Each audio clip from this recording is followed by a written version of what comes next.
But I think one of the reasons why these people have this deep-seated anger and resentment is there's a bunch of people out there that have these lives that are deeply unsatisfying, because I think there are so many people that are working all day long doing something that is deeply unsatisfying and almost painful.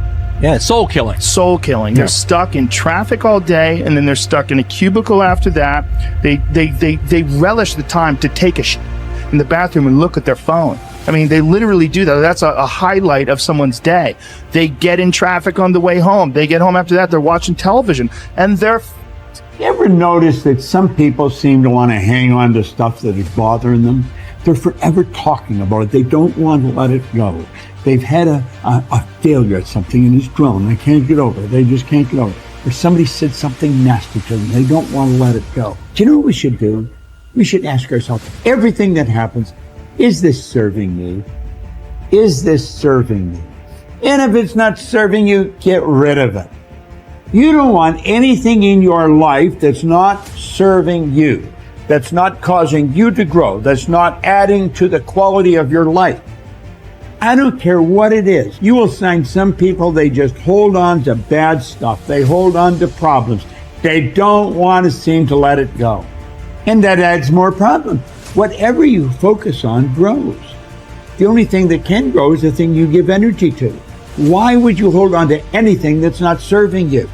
How bad does it have to get? I mean, to what denominator, to what lowest level do you have to reach before people really make up their mind to change? My message is, why wait? I mean, when you're feeling so altered emotionally, you feel so bad, that's the moment you could actually see yourself for the first time, because you're not answering your cell phone, you're not responding to all your texts, you're not watching TV, you're not going out to dinners, you're not calling people back. Something's altered in you, and you're starting to become self-aware, right?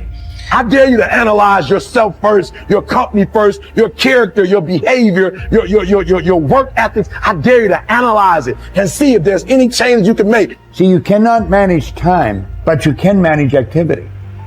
You can manage your activities. Make certain that what you're doing really makes a difference. Make certain that you're spending your time on activities that are productive, that are taking you in the direction of your goal. If you think about the person that you want to become, what's that person do every day that you don't do right now? And when you start to do the thing that the person you want to become is doing, you leverage something called behavioral activation therapy. And that is a whole body of research that says when you act like the person you want to become, it's the most powerful way to change a habit. It's even better therapy than talk therapy, because the action proves to your brain that you're becoming that person. You're seeing the change through the action, and so then the brain catches up and starts to relate to you like a person that's confident, or a person who adores their appearance, or a person that celebrates themselves exactly as they are. Before you start the day, ask yourself, how do I want to think today? How do I want to feel? How do I want to behave? I mean, what would greatness look like? What would love look like today? What could I do that would be really cool for me at the end of the day? Say, wow, so I had a good day today. What would make me feel that way? And if you can't find an answer to that, start reading. Who reads anymore?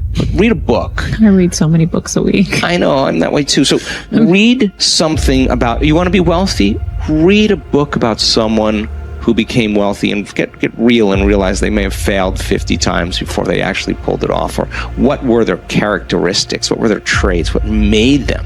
So it wasn't about their wealth, it was about who they became. That's the key, right? So fill your brain with a little knowledge, and then just start asking yourself, what's the greatest expression of myself that I can be today? And rehearse it. Rehearse how you're going to be. And then if it leads to a different choice, that's the unknown. Mm-hmm. And just know that it's not going to be predictable. It's going to be a little uncomfortable. That's where the magic happens. If you can stay relaxed and awake in the unknown, things get pretty exciting. When you're back to the known, you're back to the familiar. Don't expect anything to change in your life. And if you say it's that person or that circumstance, you defaulted and went back to the program of the victim, allowing your outer environment controlling your thoughts and feelings. If you truly do this well, this is what I discovered. If I truly feel the feelings of my future before they occur, and I live in that state, I'm no longer looking for it to happen. How could I look for it if I feel like it already has, right? So I try to stay in that state, because then I'm not separate from it. And that tends to be when the magic happens. There's no control anymore. There's no predicting. There's no perfectionism. There's none of, all there is just kind of an experiment. Like, I'm experimenting to see if I changed my thoughts and feelings, if my life will change. And that should be the experiment everybody has. And do it with curiosity, and do it with just seeing if the experiment works. If it doesn't, change something else about yourself until it starts to work. Deciding who are we going to be. You know, we shouldn't hope to end up one day a magnificent, strong, beautiful, capable, kind, loving person. We should start living like that today, hopefully, so that we become that. That who we become is not an accident, but hopefully a purposeful intent. That our days and how we approach our days are literally driven by the intention of who we're going to bring. That we bring our character into each of the circumstances of our lives, and by doing that, maybe we can't always direct every circumstance of our life. We can't control everything, but we can certainly control our responses to them. We can certainly dictate who we're going to be in those circumstances, and that helps us achieve our ultimate destiny that we desire, not one that just lands on us.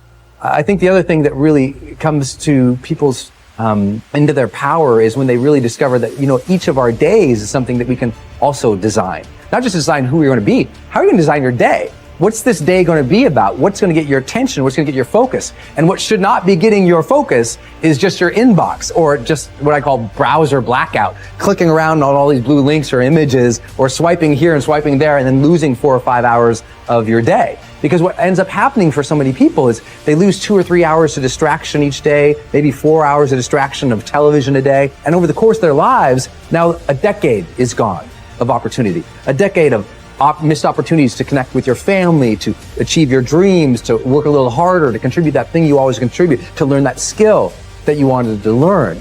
Like, we have to decide on our days. We have to design them. We have to wake up and decide what this day is going to be about, what's going to get done, what's going to deserve our focus, who will we reach out to, instead of just responding to everybody else's needs. Look back over your life and ask yourself, what activities, behaviors, or decisions have been most responsible for my success in life to date? You will probably find that less than 5% of the things that you have said or done have accounted for most of the success you have enjoyed. You may find that it was your unique ability to solve a particular kind of problem or to take advantage of a particular type of opportunity. You may find that your special talent was an interpersonal skill that enabled you to influence and persuade other people at a particular time and place. You may find, on analysis, that it was an ability to take charge and accept responsibility for accomplishing a particular goal. Whatever has been responsible for your successes in life to date may be a good indication what you should be doing in the future. Analyze your work based on the measure that I call return on energy. Leaders in every field deliberately apply their talents and energies where they can achieve their greatest return on the amount of energy, mental, emotional, and physical, that they invest in any endeavor. They refuse to take on jobs or work in areas where they cannot perform at exceptional levels. They treat themselves as valuable resources, and they spend their energies very carefully. One of the questions that you might continually ask yourself is this the best possible use of my time and energy? Is what you are doing right now the most valuable thing that you could be doing, given your particular combination of talents and abilities? Often answering this question will help you to see that there is a vast difference between what you are currently doing and what you should be doing if you want to be fulfilling more of your potential. Once you have chosen your ideal job or occupation for this stage of your career, your biggest responsibility is to make the decision to become very good and then to become excellent at what you do. In a lengthy study on successful Americans, the Gallup organization discovered that expertise, or being recognized by your peers as one of the very best in your field, was one of the essential ingredients for success in American life. We said before that self-confidence comes from positive knowing rather than positive thinking. It is only when you know that you are outstanding in your chosen field that you really feel terrific about yourself, and that you enjoy high levels of self-confidence. Men and women who are good at what they do and who know that they are good at what they do are very different from those who are only average. They walk and talk and dress and behave differently. They have an attitude of assurance and certainty about themselves that causes them to stand out in any group. They have a deep down sense of self-worth and self-confidence that is evident to everyone around them. The quality of a person's life is in direct proportion to their commitment to excellence, no matter what their chosen field.